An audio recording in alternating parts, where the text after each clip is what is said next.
Entertainment News.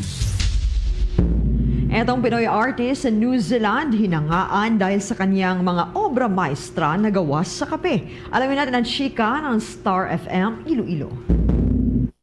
Nagpipinta ng mga magagandang obra ang isang Filipino artist sa New Zealand gamit ang kape. Isa sa pinakaagaw pansin sa kanyang mga obra ay ang coffee interpretation of Leonardo da Vinci na Last Supper. Ang nasabing artist ay si Larry Abreño na kasalukuyang naninirahan sa nasabing bansa. Sa panayam ng Star FM Iloilo kay Abreño, sinabi nito na inspirasyon at idolo niya si Leonardo da Vinci kaya nagawa nito ang Last Supper. Anya, ilang araw at ilang gabi din ang ginugol nito para mabuo ang kaniyang obra. Sa pangkalahatan, mayroon na itong mahigit 200 mga obra at magkakaroon naman ng exhibit hanggang August 23. So, pinaka-inspiration ko, of course, si Leonardo da Vinci.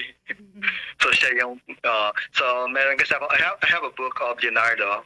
So, the life of Leonardo, yung history niya. So, siya yung parang pinaka-idol ko sa art. So, siya yung pinaka-inspiration ko kung bakit ko na ginawa yung coffee interpretation ng Last Supper. So yeah, so it took me a lot of time. Para sa Bombo Network News, it is Star DJ Charlie, and this is Bombo Radio Philippines, the #1 and most trusted source of news and information. Basta Radio, Bombo!